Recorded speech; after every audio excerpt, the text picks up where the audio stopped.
right, welcome everybody to episode 12.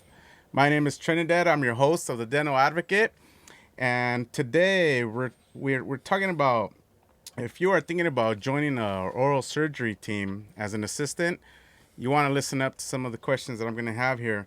But first of all, let me introduce to you my guest, who is an oral surgeon. His name is Dr. Mark Yafai, DDS, MD. Thanks for coming in, man. Thanks, Appreciate Trini. it, Doc. My pleasure. Appreciate it. Good to see everybody today.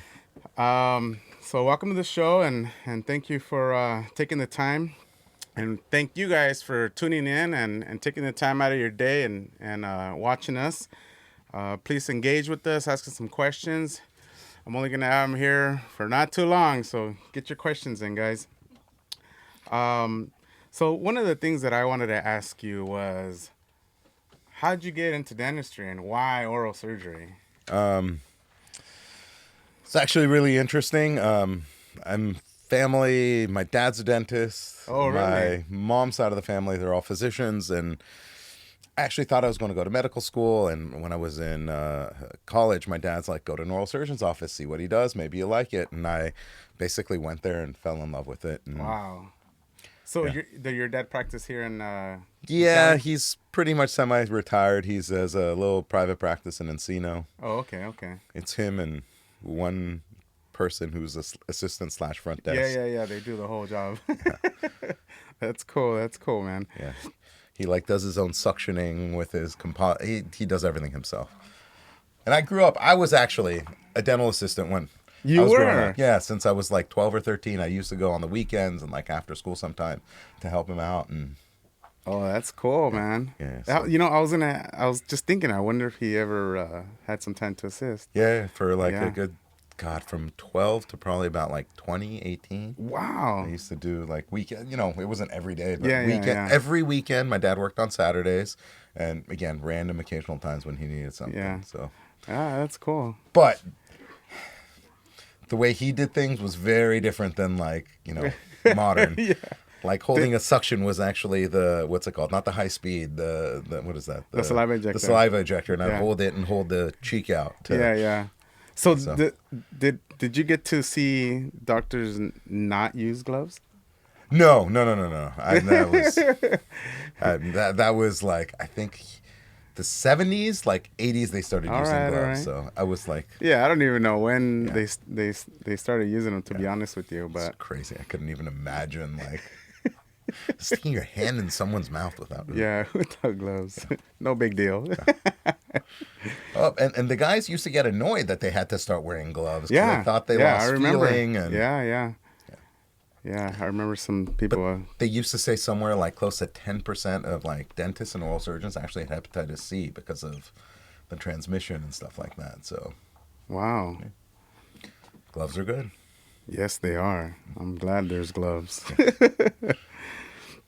I have another question here for you. So, what are some of your worries during a procedure when the patient is under? Like, what are your number one priorities? What are you looking for, or what do you expect from an assistant? So that's actually a really good question to ask, and that actually goes down to like the difference between what you do, an oral surgery assistant versus a dental assistant, which all oral surgery assistants are dental assistants. Yeah. And like the fundamental difference between like dentistry and oral surgery. Kind of art on that. Our primary thing is keeping a patient alive. It's the most important thing. You pull out a tooth, you don't pull out a tooth. If they're dead, doesn't make a difference. And that's kind of like the fundamental difference between what we do. We do anesthesia versus a general dentist does. So again, with my assistants, everybody's eyes are always trained and their ears are trained to hear the monitor, the beeping, the I oxygen see. levels, and make sure everybody's kind of on top What's of that. what's the average time of keeping someone under? It depends. Like in an oral surgery practice, we tend to, if it's an hour-long case, maybe an hour and a half long case, we do that. But if it turns into anything longer than that or super involved case, like if you're taking a really complicated cyst or tumor out, Yeah. then you go to the hospital. You don't want to deal Oh, with I both the see. anesthesia portion and Yeah. the complicated surgery case of Got it. So, but yeah, that goes to the fundamental difference. At the end of the day, you have to keep the patient alive. So, I was going to ask you, what are some of the talents that you expect an assistant to have? So, I think you might have just actually answered my question on that one. What you want is a very aware assistant of Exactly. of how you like things and what keeping and the auditory and visual. So what are I don't I've assisted before, very briefly with surgery, but what are some of the things to look for in a patient when they're out, if that would cause a red flag? So again, with the oral surgery assistant, again, everybody it kind of, and this is kind of goes on to fundamental thing like, is there any extra training or other stuff involved? So Yeah. basically, the extra training involved.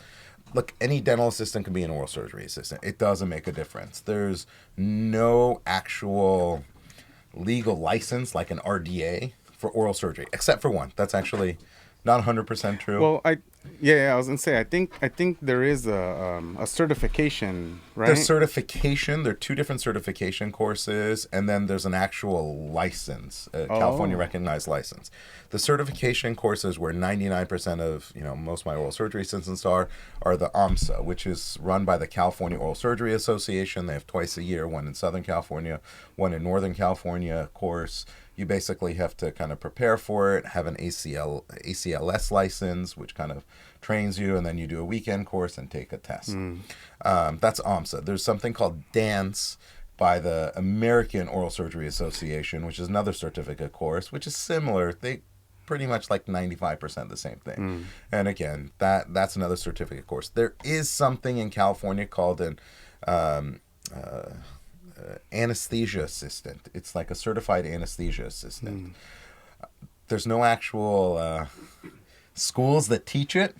So most of the time that if someone wants to become an anesthesia assistant, they actually have to, the doctor they're working for has to petition through the state to become a licensed, what's it called, teacher, oh and be wow, able to give certificates. And then it's like 110 hours of coursework and training on like yeah. administering drugs. And then from there, just like an RDA, you have to do a certain number of CEs I every don't I couple of don't know that years. I've ever even met one. There's about 40 of them in the entire state. So it's not Wow. a big thing. And again, there's Yeah. no schools, but that's the only actual So license. they're able to actually Administer pump. drugs. Yeah. But they're not allowed to give the initial drugs, but if you want to add Oh, extra I see. and stuff like that. So, but they are, again, a licensed person Yeah. that can actually Yeah. administer drugs. That's pretty cool. I Yeah. think I would definitely go for that if I was an OS. But again, your doctor has to actually petition to become Yeah. like a licensed Able to, teacher, yeah, and yeah. then you have to actually do coursework and show it and That's class. a couple It's- hoops. Yeah, Yeah. it's a lot of work for either one.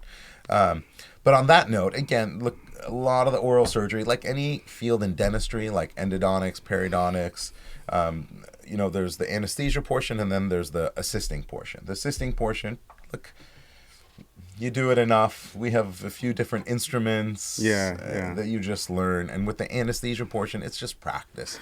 But it's Like, very repetitive too, right? I mean, yeah, there's a lot of repetitive as far as stuff. prep, I think as far as Yeah, prep. yeah, same thing. You have to put EKGs on, learn how to do that, blood pressure monitors, and again, it's just habit. Anything you do over and over again, and again, that beep you hear as soon as the amount of oxygen changes, the beep Yeah. tone changes. Yeah, So yeah. you don't necessarily have to stare at the monitor; you can just hear. Yeah, yeah. So So, have you ever had assistants that just quit on you? They can't hack it. Yeah. and again, you work with me at PDS. I do have a private practice, which I'm there most of the time, and I do, these offices that I've been with at PDS, I've been for a long time, and but it's a very different assisting being at PDS versus a private office. Private office, we see one patient an hour, surgery wise, but a few consults too. Whereas PDS, you're seeing 2 to 3 an hour, and so it's a lot more intensive. Yeah. Versus private practice, Yeah. not so much. You have time to kind of really, Yeah, because I see it and it's like boom, yeah, boom, it's boom. which Yeah. makes it again more dangerous, and it requires us to have. I don't know if you've ever seen. I get upset if I don't have my assistants Yeah. because everybody has to be on top of it. Yeah. Everybody has to be aware, and again, it could be life threatening if just Yeah. one person screws up. So, have you ever felt that you might lose someone? sometime in your career that you like said, "Oh shit"? There was one patient. No, there's, you know what? Any oral surgeon who hasn't had like a I was gonna say that's why I was. look. You just have to be trained to know what Yeah. you're doing. It's like I had a patient where I had to actually intubate, and you know, keys are making sure you're calm.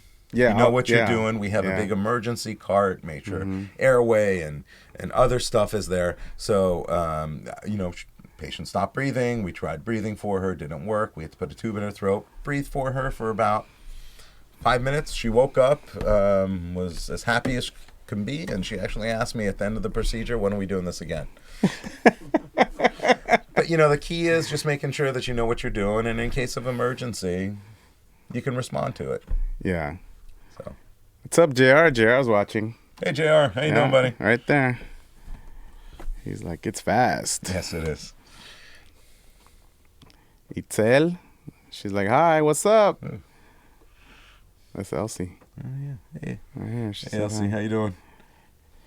And these are some of my wonderful assistants I work with at Pacific Dental. Yeah, they're all watching. Yeah.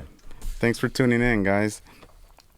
You know, I also one of the other things I was going to ask you, what do you have to say to assistants who haven't gone into oral surgery and want to get into oral surgery? What kind of advice would you give them as far as like a reality check? Because I think some assistants come into OS and they think they're gonna chill, or they don't have to do so much, or you know what I mean. Like, I'm not a regular DA no more. Like, you know what I mean. No, complete opposite. It's like it's a high pace, high tension sometimes, but very rewarding. I think it's fun. If you like endo, you're not going to be a good oral surgery assistant. But it's a lot higher pace. And again, as I said, like, you know, we talked about the emergency. It's something that, you know, and it's something we go through with my assistants. And like Ilse always, hey, we need to go through our emergency drugs. We need to make sure this. We need to make sure that everybody knows what they're doing. So it's a really high-paced, high-tension situation. Again, 99% of the time, the patients are great and fine. It's just that 1% if something goes sour. We need the whole team together, and everybody has to be able to handle the tension, the stress, do it smoothly, and you know, get the patient through it. And then, you know, I think it also depends what kind of office you're in, because like you said, maybe your office isn't so, you know, so hey, come on. Maybe at the moment of the procedure that you have, yes, but not as a whole. You know what I mean? The whole private practice, and again, versus kind of a corporate setting is completely different. Private practice, it's a much slower pace, but there are days that we're super busy. Yeah. You know, we're doing 11 IVs in a day in my private practice. But again, you have about 45 minutes to an hour for each one. You're still not. Yeah. Now, in your practice, do you do a lot different other procedures? Yes. So we're technically actually oral and maxillofacial surgeons, not just oral surgeons. Yeah. So with oral surgery in a private practice, there's a lot more like in a corporate setting, we're doing mostly wisdom teeth, dental extraction, some bone grafting, and an occasional implant here and there. And again, maybe a lot of implants. Yeah. In private practice, we do all that stuff too, but we deal with like a lot of pathology stuff in addition to that, including biopsies, removing cysts and tumors of the jaw. There's some oral surgeons that do with cancer, but I don't. But what else can I tell you? A lot of TMJ patients that we see. Yeah, I actually I stalked you a little bit, and I see that you do joint pain and disorders and sleep apnea surgeries. What do you guys do for sleep apnea? Sleep apnea is complicated. There's a lot of different steps. Kind of the first step most people do is a CPAP, which has nothing to do with us. It's kind of the primary doctor. But stuff that we do for it, we can actually make dental devices that pull the jaw forward. You know, That helps them breathe. So a patient told me they had their uvula removed. Yes, we don't do that as much. That's called a UPPP, uvulopalatal pharyngeoplasty. That's another kind of next step some people take where they remove their uvula. They can do a genioglossus advancement, so they pull the chin forward, which in return pulls the tongue forward, which in turn pulls opens up the throat. Yeah. They do hyoid advancements where the bone in your neck again pulls up. Those things don't actually have a very high success rate. They're only like 20 to 25%. So kind of trended to stop doing all these other procedures. Yeah. But we do the advancement device, and then there's orthognathic surgery, which actually has a 95% success rate, but it's a ginormous surgery. You basically break the lower jaw, break the upper jaw, pull everything forward, yeah. and that helps pull the airway forward. But that's a 8-hour procedure. You're in the ICU for a day or two, in the hospital for another 2 days on top of it. So, you tell people, hey, this works. And then you tell them it's an 8-hour surgery. And yikes. But yeah, that's with the sleep apnea front. So I have a question here from Itzel. She said, what is the most complicated surgery that you have done in the hospital? How many hours? In my private practice, I do actually some orthognathic surgery. We have one in a couple weeks. It's basically when someone has a big underbite like this, or an overbite, or a big gap, or what's called an open bite where their teeth don't touch. We actually, again, can do what's called the Lefort 1, break the maxilla. We actually cut the maxilla off. We can I've been seeing some videos on that. That's freaky shit, man. Yeah, you can break the jaw into a few pieces, push it forward or backwards, or rotate it, or cut the chin and, again, reposition that. And it really changes the whole shape and gets you into a perfect bite. Yeah, because I've seen some people that have like a, really this look, and then they have like, Yeah, the Jay Leno chin. Yeah. So... Yeah. And, we do some of that stuff. We do some facial traumas. When I worked at Kaiser, we covered a good chunk of the facial traumas. So anywhere from like even forehead to eye socket, cheekbone fractures. Wow. You don't do that. That's really cool stuff, private man. Practice anymore. I'd like to see a really cool surgery one of these days at your practice. If you ever do one, you may want to... We do a lot of bone grafting. Inviting me. Anytime you want. Yeah. So, also, Denise here has a question. She said, how often do you perform those types of surgeries? It depends on your practice. Most oral surgeons tend to be a clinic, like in an office-based practice, where they do, again, 99% of their stuff in the office. I'm probably about 85% in my office and about 10 to 15%. So we do maybe 20 orthognathics a year, some tumor cysts, some jaw fractures, facial fractures in the hospital. But and most of these tumor cysts, you are able to diagnose them just from x-rays, or you have other... You can kind of tell what they are, whether it's benign or cancerous. From an x-ray? Yes. Bone cancers are actually really rare in the mouth and jaw. They actually have a certain x-ray pattern. So if you ever see an x-ray with like a smooth outline, that tends to be benign. And again, it's maybe 0.5% of all bone tumors and cancer or cysts are cancerous. But oral cancers tend not to come out of the bone. Yeah. They tend to be in the tissue, squamous cell. So the either gingival, tongue, cheek, vestibular, mucosal, but those you really can't tell from an x-ray until they've really grown large enough to eat away at the bone underneath. Do you carry the same team everywhere you go, or is it changes up? It depends. My private practice, I have 2 assistants with me, and they're there all the time. And then when I do work for like a corporate or a couple offices, with Pacific Dental, I have Ilse with me all the time. I have usually at about 5 assistants. Well, out of like maybe 5 or 6, I'll have 3 of them with me. Oh, okay. Or at least 2 of the ones that I work with. So maybe about 3 to 5 assistants you have? Usually minimum of 3, maybe 4. I'm never that lucky to get 5. All right. Denise actually has another question. Thank you, Denise. It says, Dr. Yafai, how do you create team chemistry in your dental field?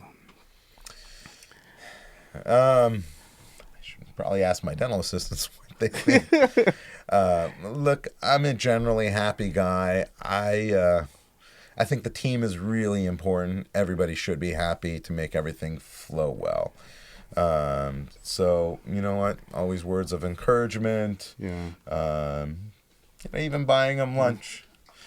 You know what, Just to get guys? everybody He happy. does buy lunch every time he comes to my office. He buys lunch. So yes, thank you very much for the lunch. Okay. But it just makes everybody happy. And when you're operating, tell a joke. We discuss what's going on in our lives. I'm very close with my assistants, so Yeah. you just want a happy You know, environment. you play music while you're I do. while you're Yeah. while you're doing your surgeries, don't you? Yeah. We have our little Bluetooth stereo. That's cool.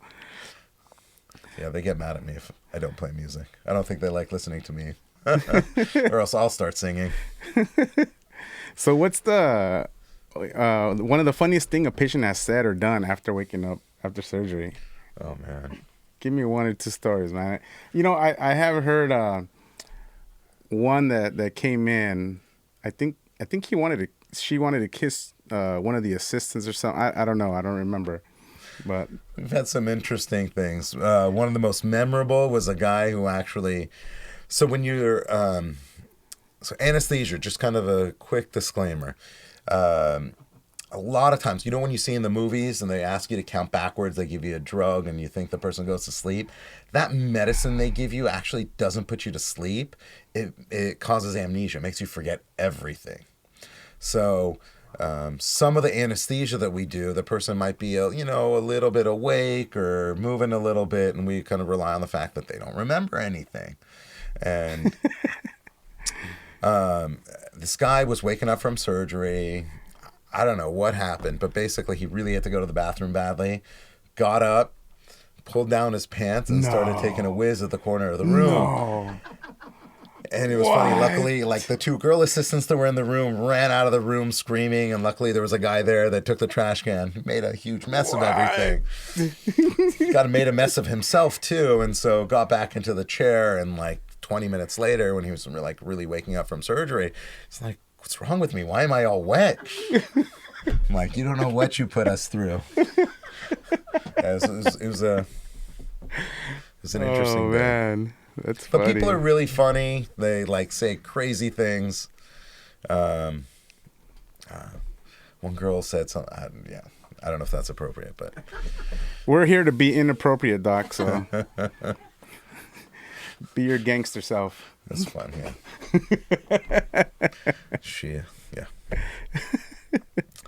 But people say and do funny things, and it's actually a fun high. So most people tend to be happy. Yeah. So I have a question for you, and I think you don't even want me to ask you it, but who's your favorite assistant? Someone asked me that today. They did? Yeah. I am truly blessed to have a lot of to be able to work with a lot of incredible assistants. Again, right now, Ilse is incredible. Kenya is incredible.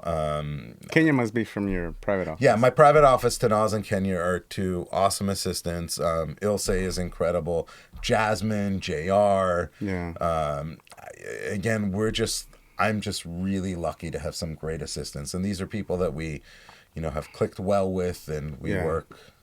They basically know. And that's the kind of the key, if I ever say, the key to a good assistant is knowing what the doctor wants one step before he actually even knows. So, you covered your ass on that one. did I miss anybody? And again, I've been really lucky. I've had incredible assistants, from Sophie, who ended up having kids and retiring. But again, I've had really lucky with everybody I've worked with. That's cool. Yeah. So I have someone that I made friends with on Instagram, and her name is Assistant Becky, and she has a couple of questions that she sent me to ask you. Ask away. She wants to know, what is your number one pet peeve? My number one pet peeve, this kind of goes to what I said earlier about what makes a good assistant, is when you've asked someone the same thing literally 40 times and they still don't know it. Yeah, I guess so. And so, like, I don't know, you're doing a...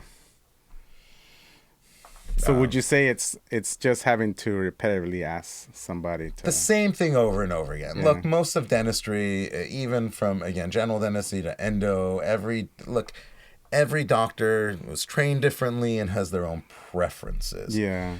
So if you're working with that person, you've worked with them 40 times. Look, I'm not an oh, sorry. I'm not allowed to curse. Yeah. Okay. Asshole. I'm not an asshole. So if you're someone who's never worked with me before and you don't know, hey, that's A-okay. Yeah. No problem. But if it's someone that's worked with you like literally 50 times, Yeah. and I don't know, they just, you ask them for a specific tool. You start to wonder if they even care. They don't care. Exactly. Yeah. That's my only thing. But again, if they've worked with you even the third time, it's different. If they're a general dentistry assistant, they come to you. Look, it took me 40 times to remember, not 40, but like 15 times to learn certain things myself. You can't expect someone else to do something you don't do. But literally on the 40th time. Yeah. Yeah, that's too much. And this is, Sorry, I actually blew my lid. An office I've been working with for 9 years, with assistants I've been working for years. And it's a high pace, and it's different. Like when you're in your own office and it's a slower pace, you know what, and everybody else is working, and things might not be there. I understand. Yeah. But if you're sitting around at the front desk and chatting and you're doing a consult that there's no basic exam set there for the 40th time. Yeah. Yeah, I get it. Yeah, I think that problem is it's universal. Is an all around thing. Yeah. She had another question, and I'm not sure if I wrote it down. Let me look for it because I don't want to leave her out. You drove down here from L.A.? L.A.? West L.A., yeah.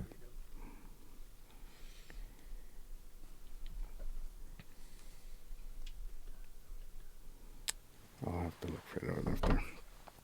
So, as far as one of the other things I want to ask you have you ever thought about quitting? I mean, because in dentistry there are a lot of stresses, and I'm sure maybe you've come across someone who's created or been an opportunity to do something different. Have you ever thought about like, I don't want to do oral surgery no more? It's funny you say that. I was talking with someone the other day, and I'm like, my life's turned into Groundhog's Day. I get up, go to work, come home, play with my kids for an hour, then go to sleep and reset, maybe watch an hour of Netflix. Yeah. Over and over again. And this is kind of one of the things I give advice to a lot of, young people who are going through, figuring out what they want to do in a career. Mm-hmm. Any job you have, it doesn't matter, and you're a doctor, a lawyer, an assistant, I don't know, mailman, whatever it is, you're going to do the same 10 things over and over again for the rest of your life. Yeah. So, I mean, I'm sure there comes a point where you want to spend more time with your kids. Yeah, things have changed, and it's just like anything in the world, things get stressful, and and again, this is one of the things when you're running your own practice, you have to deal with management and staff and what's it called, and the patients, and then you get whiny patients, and then you have your Yelp reviews you have to worry about, and this. But you know what? I looked at your Yelp. Your Yelp is fucking flawless. Yeah. Like, you have over 100 Yelp reviews, and they're all 5 stars. Every single one of them. That is amazing. We try our best. Let me tell you, I understand, because when I go to surgery or even just getting my blood drawn, I'm a wuss when it comes to this stuff. It's terrible. You should see me. Getting a flu shot, I had to have 3 old women hold me down just to get a flu shot. Oh, my gosh. So I understand it's a stressful and kind of, it's not the place anybody wants to be. So we try Yeah. to make it as happy as Yeah, possible. that's cool, We man. actually even have a That's good. bowl of candy at the front desk just to put a smile on someone's face. If that can do it. Right here, get a cavity. Just kidding. I actually had someone yell at me for that the other day. Yeah. Yeah. They're like, you're a dentist. Why are you putting candy? I'm like, if it makes you happy. It only makes sense in the office. We eat them all ourselves. Yes. I actually don't put chocolates out because Yeah, I'm the same way. yeah, we put like I will take them all. licorice and sweet tarts and Skittles because I like them, but not something I'm going to be grabbing all day long. Yeah. So yeah, that's good, man. I know you have your office is in. Are you okay if I share? Yeah, sure. Your office is in Brentwood, right? Yes. In LA. Yes. How long you been at that office? I opened up about 6.5 years ago. Like any business, the first year or two kind of sucked. I was working at PDS to pay my bills and my rent and my staff there. But over the years, it's doing pretty well. I'm happy. That's good. Again, really lucky with my staff and my patients. It's been great there. I've been really lucky. Yeah. So are you looking for any assistance? I'm actually looking for someone to help at the front desk. So there it is, guys. You're in the LA area, Wilshire. Anybody want a front desk job? Dick, give me a call. Yeah. But yeah. So it's a 4-man team. There are 5 of us there. Me, we have 2 in the front, 2 in the back. And again, this kind of goes on to the whole thing I said earlier. I spend more time with them than my own actual family. Yeah, I agree. I do the same thing at work. You have to be happy there at the end of the day. Yeah. Everybody has to be in a situation where you want to come to work. You want to, you actually enjoy spending time with people. And that's kind of the most important thing. Look, if someone screws up here and there, it's not a big deal. It's not worth. Yeah. And let me tell you, everybody is a super important. And I've actually had this discussion with one of my friends who was a manager in an office, and the doctor's like, "Oh, this is me, and you guys are nothing." I'm in 150% disagreement. Well, the office, everybody is there, from the person who greets you to the assistants to everybody is an integral part of the experience the patient has. Yeah, and I totally agree with you because I work with doctors that wear their title right here. And they'll let you know that you're nowhere near them, and they don't necessarily put you down in your face, but they make you feel it. You know what I mean? And I've never really, I'm pretty strong. I've never really felt intimidated or put down because I know who I am as a person and as an assistant. But I have seen assistants where they just either give up or they just think less of themselves, and that sucks. That really sucks. You know what I mean? Yeah. So it's horrible, and doctors that are like that end up never going beyond or learning anything beyond. I've learned a lot from, again, some of my assistants who've worked with other doctors, and they say, "Hey, he does it this way," or "Why don't you think of that?" or "Why don't you do that?" You really have to have an open mind, and you learn something. You get faster, quicker, better. But I think that all just kind of becomes part of that is part of who they are. You know what I mean? Yeah. I think it just transfers from that. But let's see. Let me find the. Yeah. All right. So here's the other question. It says, are there any expanded function duties as an assistant that can perform in oral surgery? But I think we kind of covered that. Because I'm an EF, but I don't know that there's any functions that I can do extra if I become an oral surgeon assistant.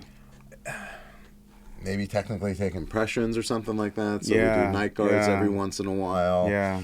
Or again for the sleep apnea devices and stuff like Yeah. that. But beyond that, really not much. Yeah, I didn't. I was trying to think when she asked me, and I couldn't think of anything. But I don't think again, for what we do, being an RDA versus a DA, I don't think there's much of a actual difference. Yeah. But it's a totally different thing. Yeah. I think the certifications are cool. I love oral surgery. Yeah, it's a lot of fun. It really truly is, in my opinion. Again, if you like endo, you're kind of on the opposite. You like sitting around and doing nothing for long periods of time. But oral surgery is it's a fun thing. And you're an integral part of keeping the patient alive. It's not just me. That's serious, man. It really is. Serious. And without a good assistant, things just don't work. But yeah, again, there's moments where, technically when we're doing surgery, we're supposed to have two assistants, one keeping an eye on the monitor. But again, the way I work, everybody has to keep an eye on the monitor. And there's, again, more times than not that my assistant kicks me and says, hey, his blood pressure is a little high. Do you want to do anything? Oxygen. Yeah. And again, a lot of times the oxygen is dropping a little bit. Again, this is kind of when you've worked well with an assistant for years. You don't even need to tell them something. Hey, they grab the jaw, chin them, pull the jaw up, grab the tongue, suction the back of the throat. And this is kind of instantaneous. Write that down, guys. That's a good one. But yeah, I'm just putting throat packs in, making sure that things are done well. Yeah. Again, without my assistance, I don't think I could. Yeah, that's a lot of work, man. It is, but it's fun. Look, as I said, anything you do, you've done it 30 times. Doing a composite might be more complicated technically, but not, Yeah. You need the certain steps and the etch, prime, the rubber dam, this, that. So, anything you do 40 times. Yeah. You can do it. Yeah, It tells here's Oh, and by the way, I have to mention my my manager, Roxana. She's incredible too, because I mentioned my What's up, Roxana? I hope you're watching. Yes, she would. Itzel saying that she remembers the time when the guy peed. He says, and of course, Doc thought it was funny because he didn't get peed on and we did. Yeah. I guess that's the one benefit. I don't have to do the cleaning. I'm sorry. She says you see everything, so they call you Eagle Eyes. Yeah. That comes out to the whole thing, the patient experience. And the way I look at things. And some people and some dentists do things very differently, and they might not be as immaculate sometimes. Yeah. But look, if the way I work, if your kid was there, you want to make sure. If someone's walking into the room, you don't want a piece of a tooth or blood. It just doesn't look. Do you give patients their teeth? I do. Yeah? That's cool. That's cool. I actually looked up the rules on this. You can. Yeah. Well, I mean, some people don't like to. They brought it in. Shit. It's theirs. They can take it out. It's actually really interesting. So if I have to dispose of a tooth, it either has to be sterilized and then thrown in the trash, or it has to go into a certain biohazard. Yeah, biohazard where a company picks it up and they incinerate it. But if the patient wants it, they can have it. They can have it. Literally walk outside the door and throw it in the trash outside. Perfectly legal. Wow. There's no rules on non-professional people on how or what they dispose of. Yeah. So. Yeah, I guess so.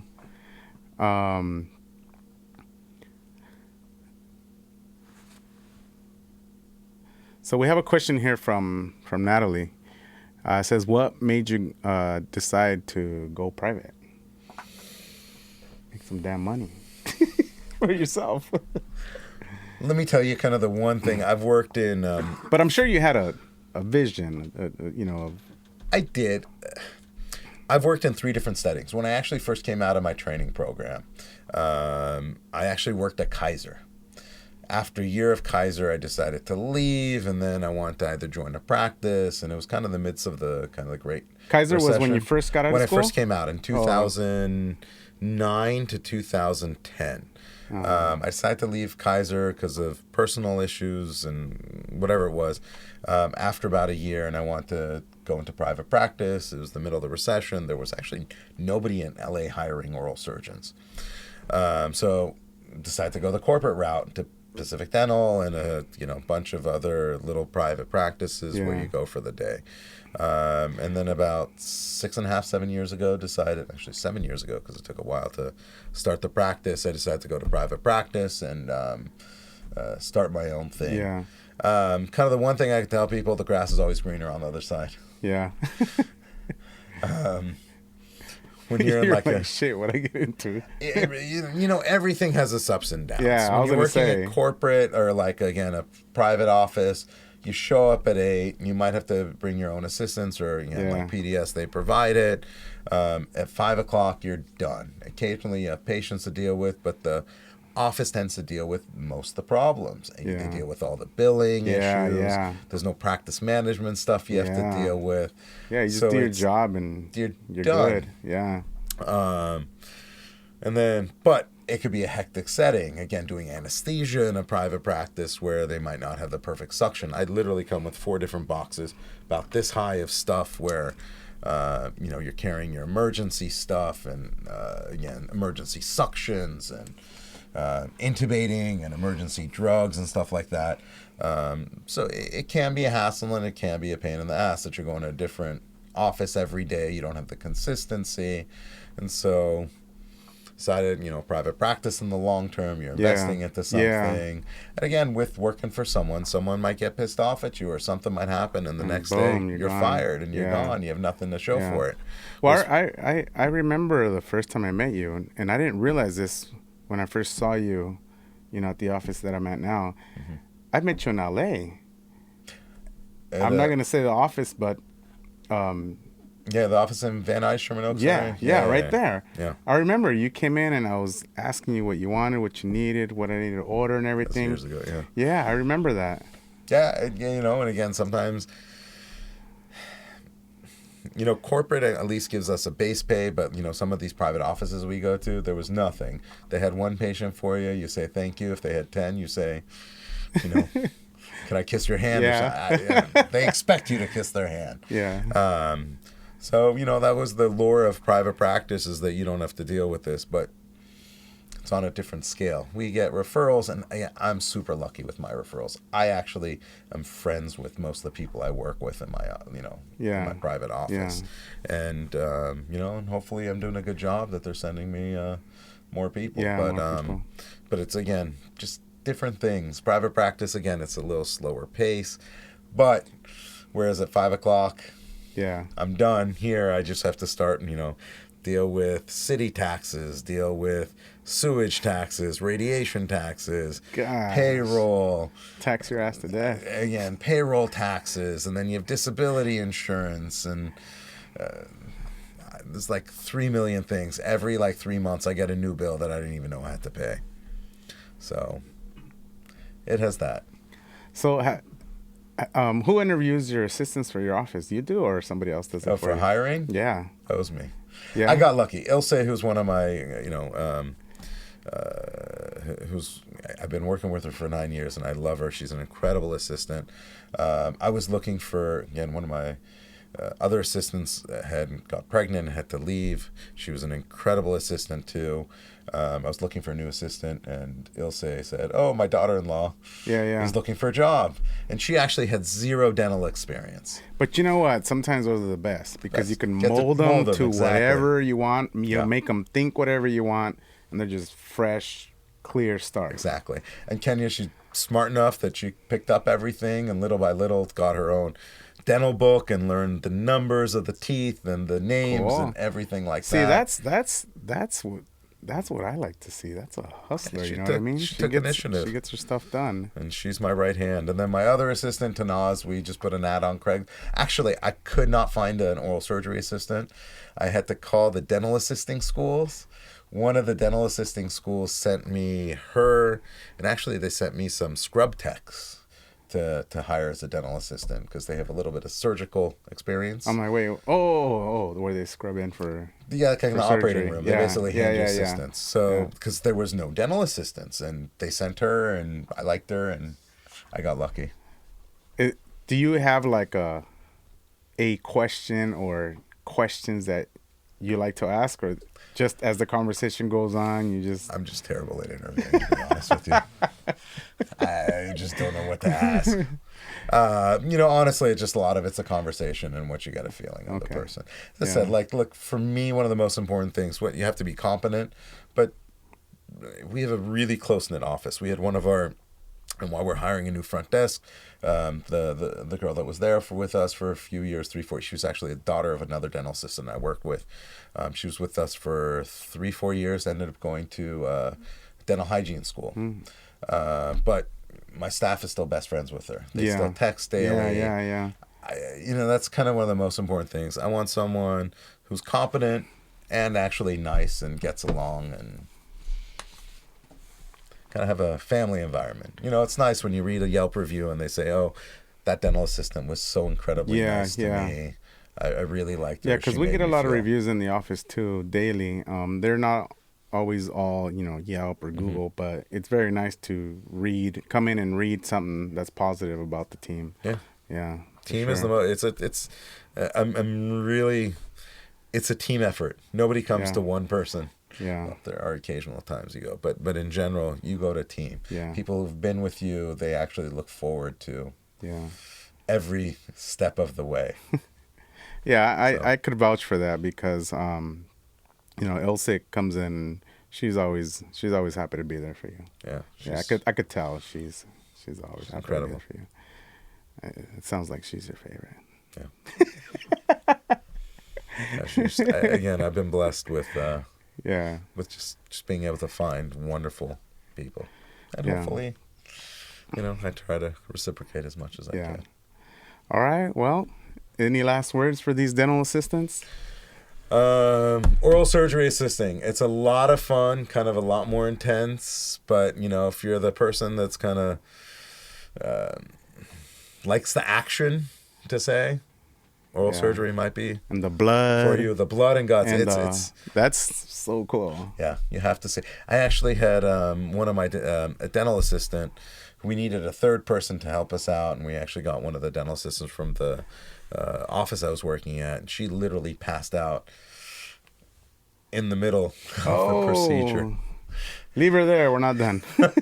I got lucky. We were like, it's close quarters sometimes. Everybody's Yeah. really close, but I was lucky I was not in a curtain like drilling something. Yeah, I was yeah. moving around, and I all of a sudden see her. Yee. I was able to grab her, but yeah, it's not for the faint of heart, but it's really rewarding. And the other good thing Yeah. is, oral surgery assistants tend to actually make a little more than Yeah, yeah. I know they do. general.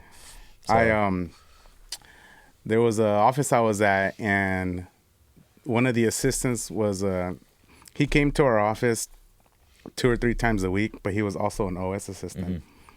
Well, I overheard him on the phone talking with the doctor that he doesn't always assist, and they just needed him for like a half a day or a day. They were offering him $400 or $500.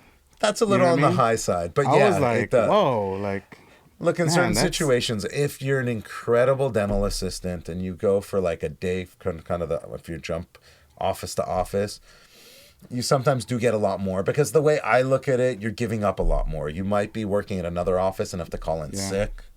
You might be, yeah.